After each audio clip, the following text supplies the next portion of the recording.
coming up at 2 o'clock. Of course, Cattles and Rami, but it's my pleasure right now to be joined by Ratto of the Defector, who has been writing at length about the Oakland A's and their potential move to Las Vegas. And Ray, this whole situation is a mess. First of all, thanks for jumping on, man.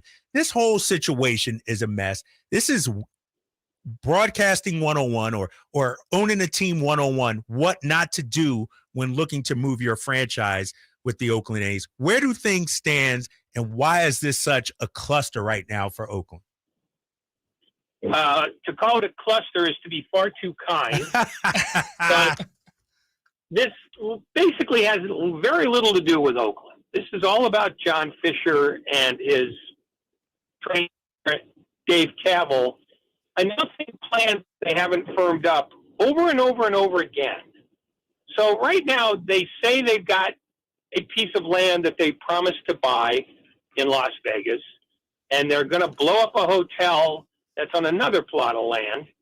But there doesn't seem to be any indication that they've done the real work, which is convincing the people, and the Nevada legislature that they're going to provide the money that they want to build this thing. And until they figure out that you have to make your own leverage rather than waiting for someone to give it to you, the A's are going to be nowhere, because that's who they are. That's what they do. And they've never understood that. And as a result, nobody's quite sure where they are, including themselves. Have they put themselves in a spot? And by the way, Ray, it's so good to hear your voice. It's just lovely. Oh, shut up. Oh, ouch. Is there any shot that the A's stay in Oakland after all this?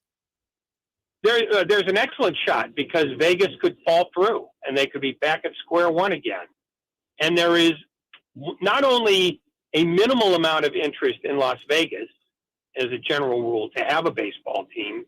There's minimal interest in almost any town, because towns are starting to learn that if a team wants to come to your place, baked into the price is you're going to give them land, you're going to give them money for a stadium, and you're never going to see a dime in repayment. Mm-hmm. So while there are a few people in Portland who would like a baseball team, there aren't enough of those.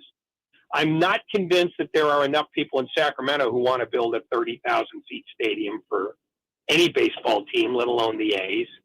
I don't know if there's a city in America that's aching to have a new ball team based on the amount of money that city would have to lay out to get it. Ray, and I agree with you and I hear you, but I also think that a city, a town, they wouldn't want a franchise like the Oakland A's.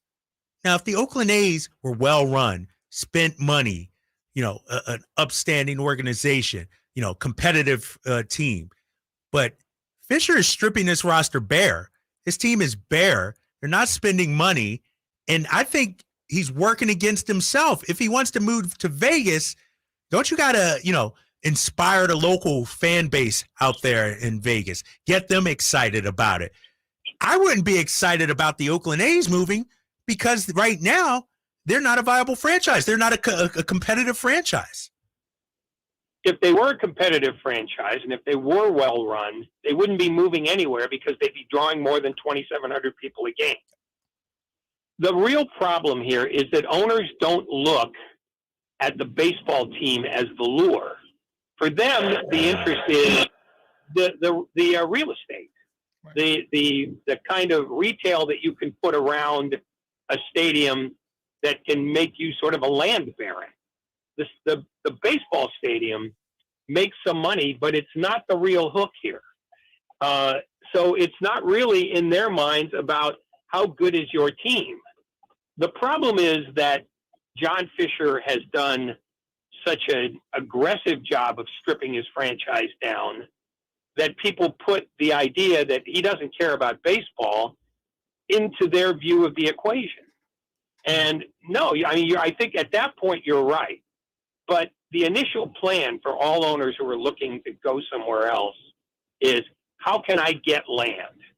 And how can I get somebody else to give me the land?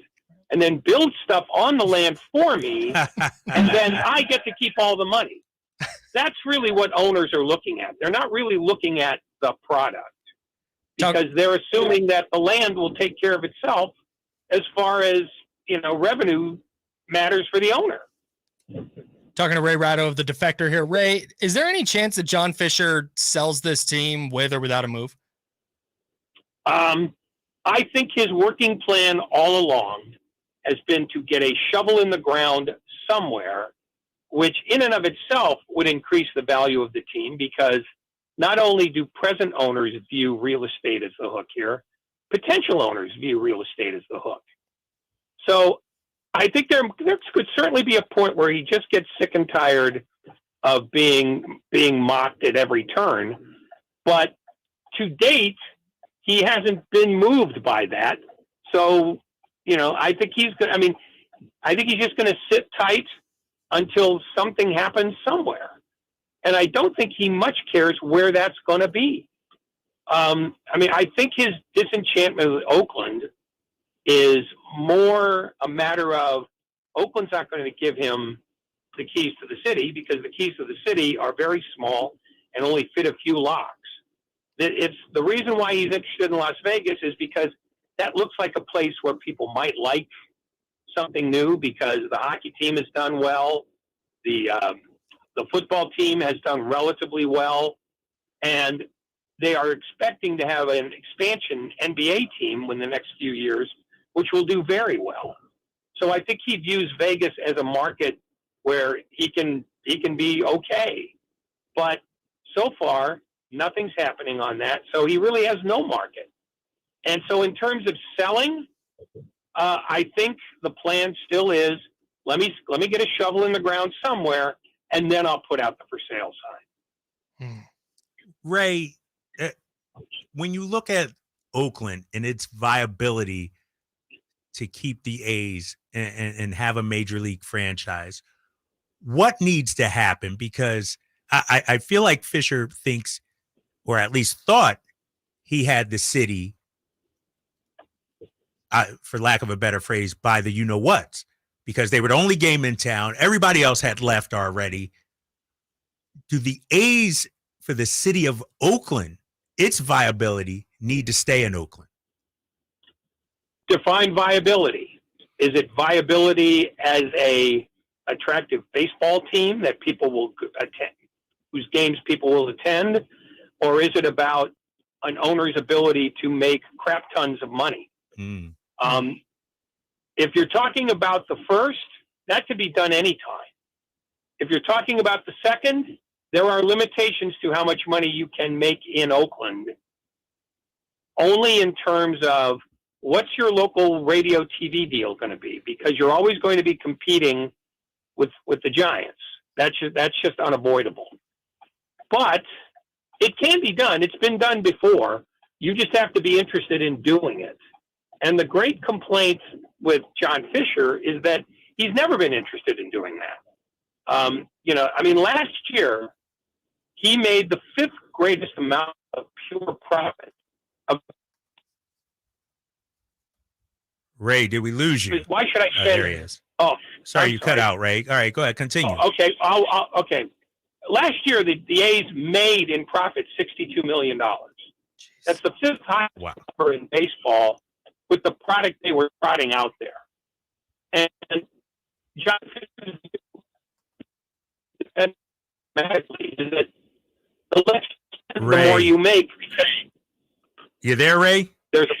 Yes, I'm here. I'm sorry. I don't know what. One more time, Ray. One more time. I heard they made $60+ million last year. Yeah, with a crappy product. This product is worse. The attendance is down, but they're still going to make $60 million because most of those profits are built in through the national media and advertising deals. So there's no compelling reason for John Fisher to say, you know what, if I spend more money, I'll make that. Ray, we're going to have to cut you off, man. I appreciate you jumping on with us. Ray Ratto of the Defector. Follow him on Twitter at RattoIndy. Great stuff as always as we talk Oakland A's. And it's baffling that franchise made $60+ million. last season with what? I can't believe that the league is incentivizing them to suck. Right. Like if you're a competitive league, you can Major League Baseball considers itself a driver of competition, and they want all of their conceivably want all of their teams to be good, and all of their teams to be competitive, and driving fans to the ballpark, and driving fans to television, and buying jerseys, and all that. They incentivize the A's to stink by going, yeah, hey, you're going to get revenue sharing, you're going to get all this. You're not going to spend any money on the roster. There's going to be no penalties for it. Oh, and you want to move? Hey, we're going to waive the fee. Right. Go explore your move. Go do. It's unbelievable. That a franchise and an ownership group would do this, and B, that the league that franchise and that ownership group belong to are okay with it, and B, push it to happen. And I understand the frustration, and here's my belief, and this is one thing, when I look at fans and the lack of a draw there for Oakland, I'm a firm believer. If your owner is not putting out a competitive product and not trying to win, you should not fill the seats. I agree. You should not. And so, I applaud Oakland A's fans, because they're speaking with their wallets, their pocketbooks, they're not filling that stadium. And I know they're, trying to do the reverse boycott and everything like that. But Oakland A's fans deserve better than what they're getting right now. 1,000%. All right, we got much more Chris and Go coming up right here on Sactown Sports 1140. 916-339-1140 coming up at the top of the hour.